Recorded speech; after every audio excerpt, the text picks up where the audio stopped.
கோவிலுக்கு வீட்டிலேருந்து கிளம்பிட்டோம். மேலே பார்த்தீங்கன்னா நிலா. இப்போ கரெக்டாக 6 மணி ஆகுது. இங்கேருந்து கிளம்பியிருக்கோம்.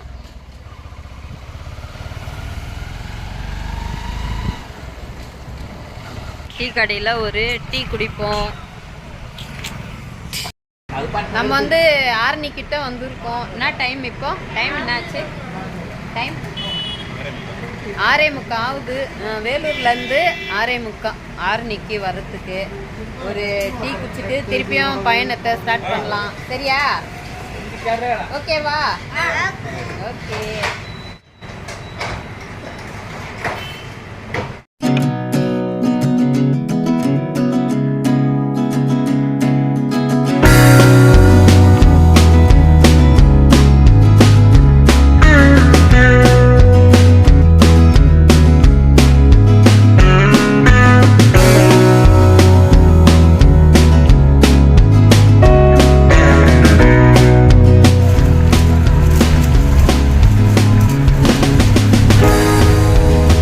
வந்து தாளகிரீஸ்வரர் உள் நுழைவு. இந்த மலை மேலே தான் அமைஞ்சிருக்கு. உள்ளே தான் போகணும். ஹாய் ஃப்ரெண்ட்ஸ், எல்லாருக்குமே வணக்கம். இன்றைக்கி நம்ம அழகான சுற்றுலா சேனலில் எங்கே வந்திருக்கோன்னு பார்த்தீங்கன்னா விழுப்புரம் மாவட்டத்துக்கு தான் வந்திருக்கோம். இங்கே பார்த்தீங்கன்னா பனைமலைக்கு மேலே பார்த்தீங்கன்னா சிவபெருமாள் அமைஞ்சிருக்காரு. இங்கே இருக்கிற சிவபெருமாளுடைய பெயர் பார்த்தீங்கன்னா தாளகிரீஸ்வரர் சிவன் கோவில் அமைஞ்சிருக்கு. அதுவும் வந்து மலைக்கு மேலே அமைஞ்சிருக்கு. இது ஒரு மலை கோவில். இந்த கோவில் பார்த்தீங்கன்னா சுமார் 1400 வருடங்கள் பழமைமிக்க கோவில். அதாவது பல்லவர் காலத்து கோவில் இது. இந்த கோவிலை தான் இன்றைக்கி நம்ம பார்க்க வந்திருக்கோம். இந்த கோவில் கரெக்டாக எங்கே அமைஞ்சிருக்குன்னு பார்த்தீங்கன்னா செஞ்சிலேருந்து விழுப்புரத்துக்கு போகிறதுக்கு நடுவுலேயே இந்த கோவில் அமைஞ்சிருக்கு. கரெக்டாக பார்த்தீங்கன்னா செஞ்சிலேருந்து ஒரு 21 கிலோமீட்டர் தொலைவில் இந்த கோவில் அமைஞ்சிருக்கு. மலைக்கோவில். வாங்க மலைக்கு மேலே போய் கோவில் எப்படி இருக்குன்னு பார்க்கலாம். ஐயனை தரிசனம் பண்ணலாம். வாங்க வீடியோக்குள்ளே போகலாம்.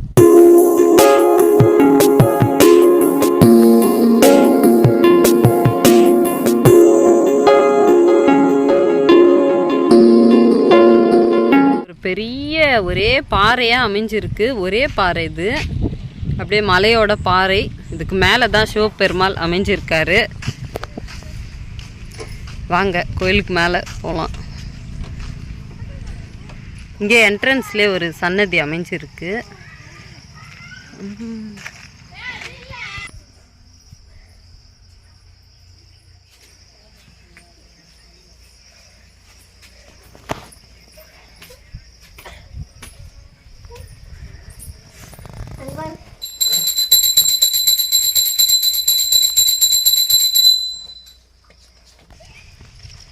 இங்கே வந்து ஃபஸ்ட்டில் வந்து பிள்ளையார் கோவில் தரிசனம் பண்ணிட்டோம். அதுக்கு பக்கத்துலேயே ஒரு வழி போகுது. இது வந்து பாறையிலே செதுக்கியிருக்காங்க. இதுவும் மேலே போகுதுன்னு சொன்னாங்க.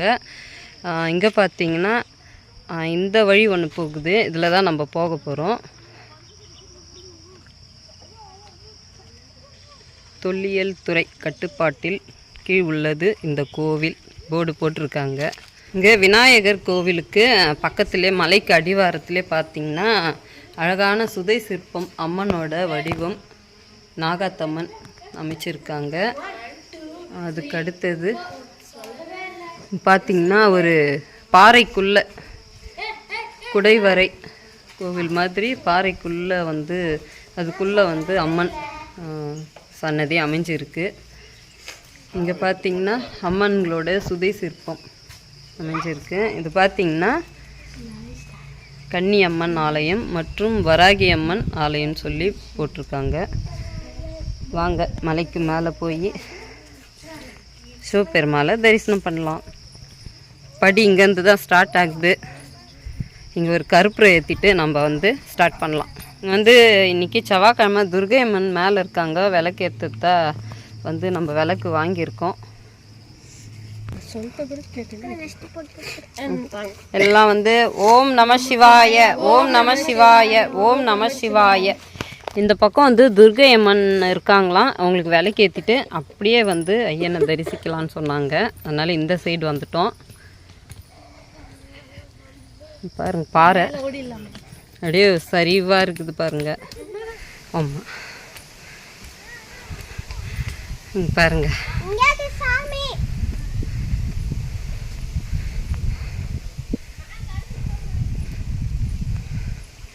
ஃபஸ்ட்டில் சூலம், சிங்க வாகனம், பலிப்பீடம்.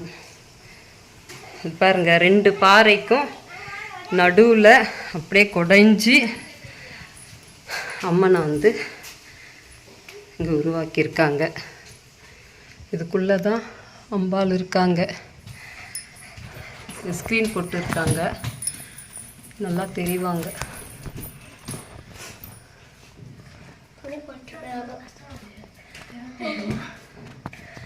கோவில் பார்த்தீங்கன்னா தெரியும், மலை அப்படியே நடுவில் அப்படியே உடைஞ்சு இங்கே அம்மனை அமர்ந்திருக்காங்க.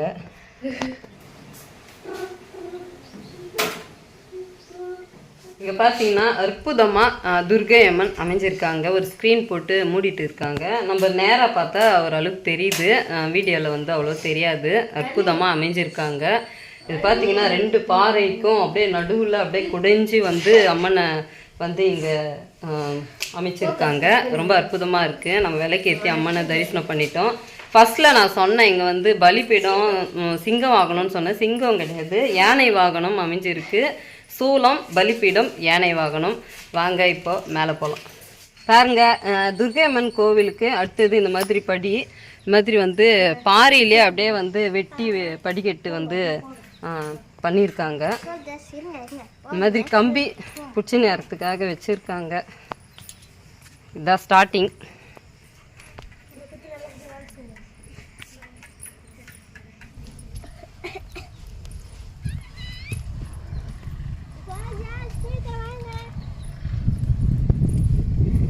ஃபஸ்ட்டில் நம்ம அங்கே வந்து விநாயகர் கோவில் பார்த்தோம். அவரை தரிசனம் பண்ணிவிட்டு பக்கத்துலேயே ஒரு வழி சொன்னோம், பாறையில் செதுக்கின வழி. அது இங்கேருந்து தான் இப்படியே வருது. இந்த வழியும் நம்ம வந்தது பார்த்திங்கன்னா இந்த வழி, 2 வழியும் இந்த இடத்துல ஒன்றா தான் போகுது. ஏன் இந்த சைடு வந்தோன்னு பார்த்தீங்கன்னா, இங்கே தான் துர்கை அம்மன் அமைஞ்சிருக்காங்க. அவங்கள வணங்கிட்டு நம்ம இந்த சைடு வரத்துக்காக தான் இந்த பக்கம் ஒரு வழி வச்சுருக்காங்க.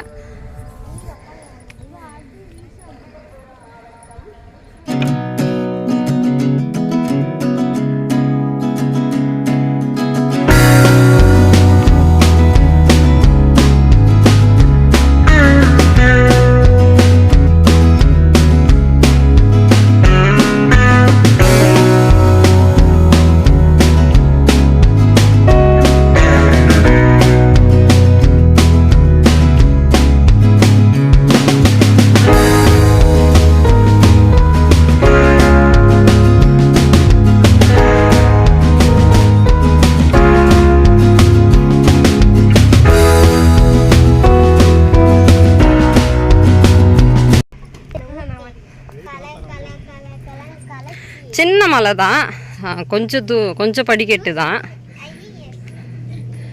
பாருங்க நடுவில் எப்படி செதுக்கியிருக்காங்க.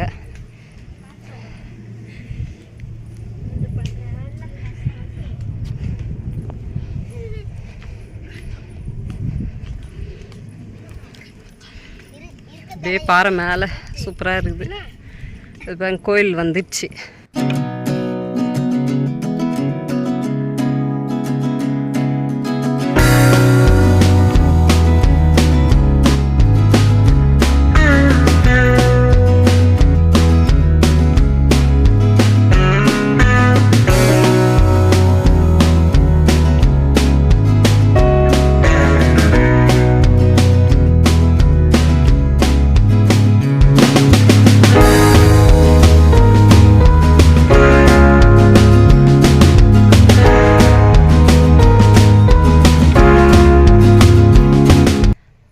பாறையாக இருக்குது.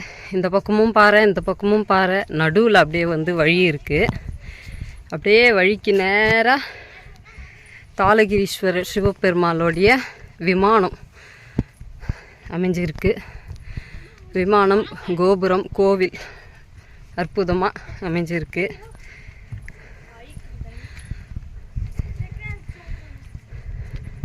இங்கே பார்த்தீங்கன்னா பாறையிலே செதுக்கப்பட்ட விநாயகர் சிற்பம், பழமையான சிற்பம், ரொம்ப அழகாக இருக்கார்.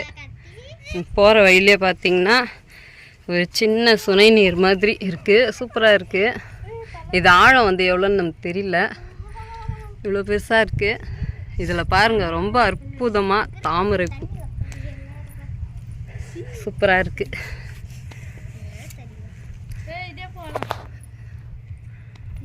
அழகாக இருக்குது தாமரைப்பூ பாறைக்கு நடுவில். அப்படியே பார்த்தீங்கன்னா அப்படியே அந்த பக்கம் படிக்கட்டு மாதிரி போகுது, அந்த பக்கம் மலைக்கு மேலே போகலாம் போல இருக்குது. பார்த்தீங்கன்னா தண்ணி பாருங்கள் ஊற்று தண்ணி மாதிரி அந்த பாறையிலேருந்தே அப்படியே வருது. அந்த சைடில் இருக்கிற அந்த தண்ணியெல்லாம் ஊறி இந்த கல் வழியாக வெளியே போகுது.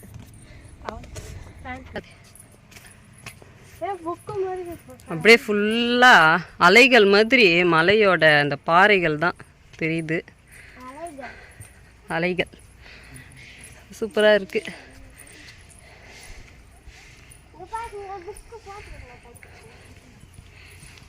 இங்கே பார்த்தீங்கன்னா கோவிலோட வரலாறா அப்படி தெரியல, பார்க்கலாம்.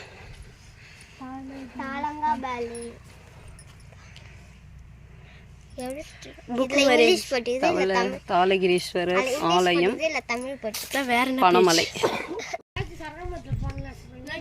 இந்த கோவில் கட்டினது யாருன்னு சொல்லிட்டு அந்த மாதிரி எல்லாம் வந்து இங்கே கல்வெட்டு மூலிமா குறிப்புகள் போட்டிருக்காங்க. நம்ம படித்து தெரிஞ்சுக்கலாம். கொஞ்சம் உத்து பார்க்கணும், கொஞ்சம் இதுவாக இருக்குது. இதோட வரலாறு இந்த பக்கம் தமிழ், இந்த பக்கம் இங்கிலீஷில் போட்டிருக்காங்க. நம்ம படித்து தெரிஞ்சுக்கலாம். இங்கே பார்த்தீங்கன்னா சுனை நீர்.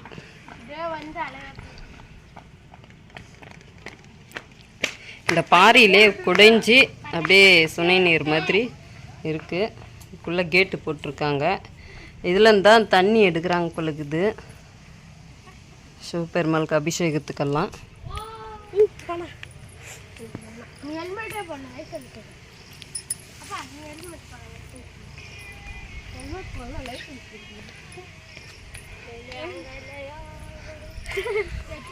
மேலே வந்துட்டோம். கோவிலுக்கு இருக்கிற வெளியில் மகா மண்டபம்னு நினைக்கிறேன்.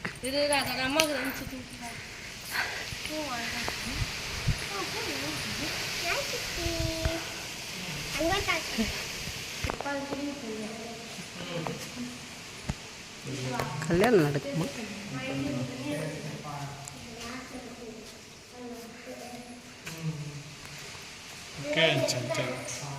முன்னாடி பார்த்தீங்கன்னா பெரிய தூண், பெரிய பெரிய தூண் கொண்ட ஒரு பெரிய மண்டபம் கோவிலுக்கு முன்னாடி.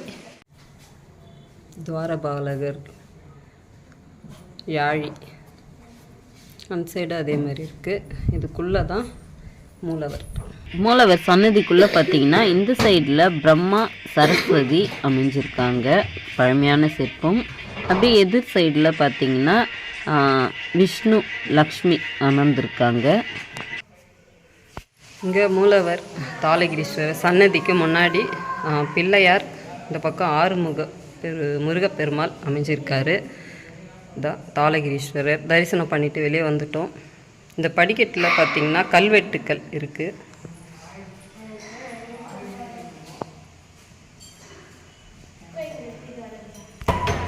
பலிப்பீடம், நந்தி, ஸ்ட்ரைட்டாக தாளகிரீஸ்வரர் சிவபெருமாளோட மூலவர் சன்னதி, தூணில் இருக்கிற சிற்பங்கள்.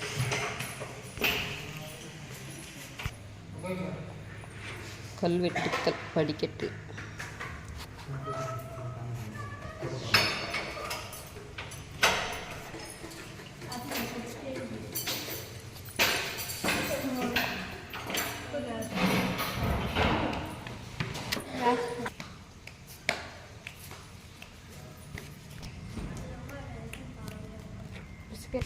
சிவபெருமாள் கோவில் வெளி சுற்று பிரகாரம் கல்வெட்டு குறிப்புகள்.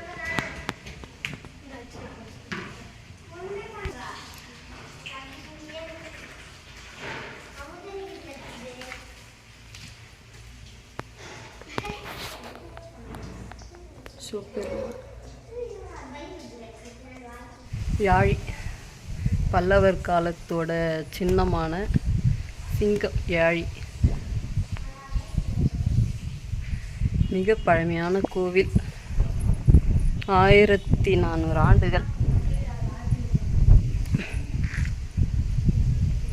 பல்லவர் காலத்து கோவில். கோவில் பார்த்திங்கன்னா காஞ்சிபுரத்தில் கைலாசநாதர் கோவில் போலவே அமைஞ்சிருக்கும். அந்த டிசைனிங்லேயே இருக்குது பாருங்கள்.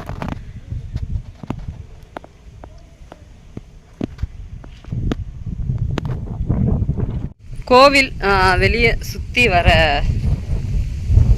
வழியில் பார்த்திங்கன்னா அந்த பக்கம் 2 சிவலிங்கங்கள்.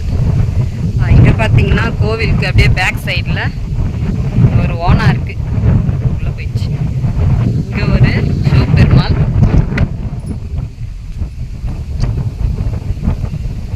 கோவிலையும் சுற்றியும் பார்த்திங்கன்னா சிவபெருமாள் அமைஞ்சிருக்காரு. இங்கே பார்த்திங்கன்னா இங்கே இருக்கிற சன்னதிக்குள்ளே எதுவும் இல்லை. நம்ம அந்த சன்னதிக்குள்ளே வந்துட்டோம். இங்கே உள்ளே பார்த்திங்கன்னா ஒரு பெரிய பள்ளம் இருக்குது.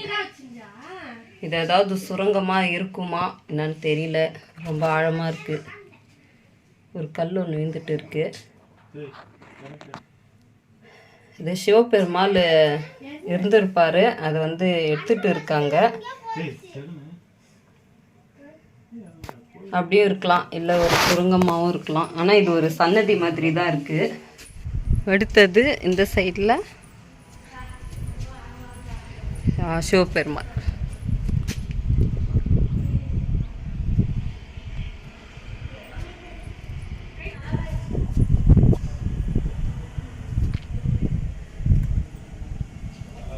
நந்தி ரொம்ப அற்புதமான பழமையான நந்தி. இதோட மூக்கு பாருங்கள்.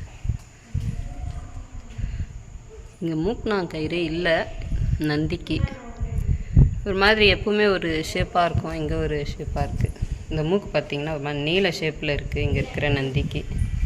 இது தப்புலேயே சன்னதிக்குள்ளே சிவபெருமாள்.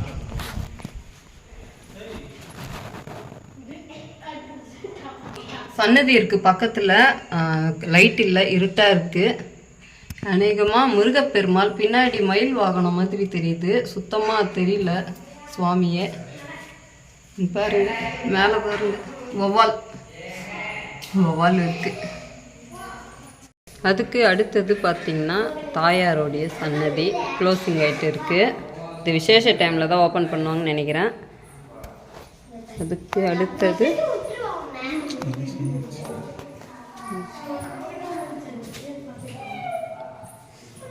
கல் சிற்பம் பார்த்திங்கன்னா சிவலிங்கம். அங்கே ஒரு சன்னதிக்குள்ளே நம்ம வந்து காலியாக இருந்தது. அதுக்குள்ளே இருக்கிற சிவபெருமாள் தான் இங்கே இருக்காரான்னு தெரியல. பார்த்திங்கன்னா தாயாரோட சன்னதியை சுற்றுப்பிரகாரம்.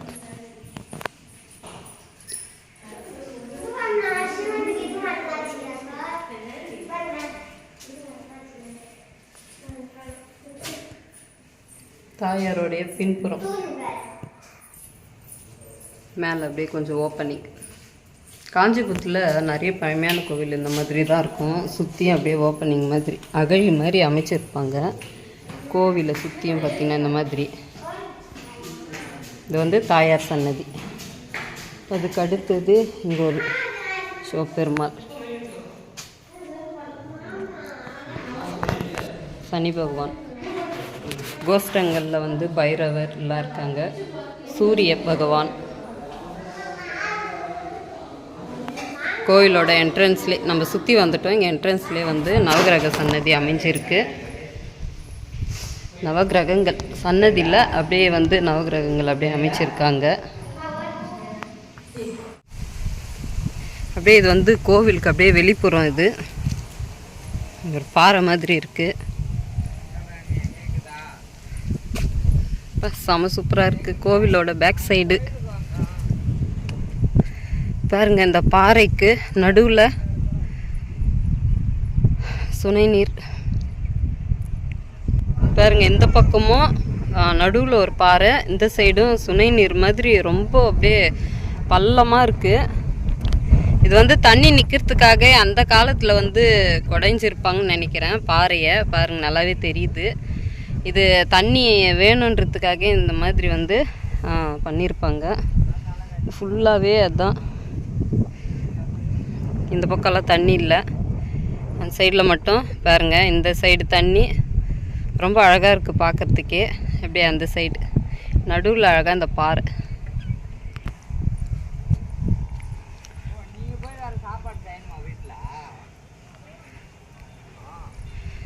செமையாக இருக்குது மேலே. அப்படியே இந்த நடுவில் இருக்கிற பாறை அப்படியே நீளமாக போகுது.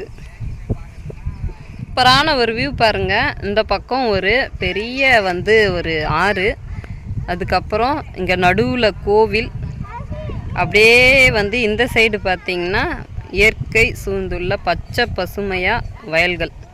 ரொம்ப அற்புதமாக இருக்குது பார்க்குறதுக்கே. உண்மையாகவே இந்த மாதிரி இடத்துக்கு கோவிலுக்கெல்லாம் நம்ம பார்க்கணும். ஒரு பொக்கிஷமான ஒரு இடம் இதெல்லாம் பாருங்க. அப்படியே இயற்கையாகவே அப்படியே அமைஞ்சிருக்கு. மனசுக்கு ரொம்ப நிறைவாக இருக்கும் இந்த மாதிரி இடத்துக்கெல்லாம் வரும்போது. சூப்பராக இருக்குது. மலை கூட பார்த்திங்கன்னா அவ்வளோ ஒன்றும் பெரிய மலை கிடையாது. மேலே ஏறி வந்துடலாம். நம்ம கீழே பார்த்தோம் பாருங்கள், அந்த பெரிய பாறை, ஒரு மலை பாறை, அது இதுதான். அது மேலே தான் இப்போ நந்துன்னு இருக்கோம். கீழே பார்த்தீங்கன்னா ரோடு தெரியும். அப்படியே ஒரு வியூவை பார்த்துட்டு வந்துருங்க.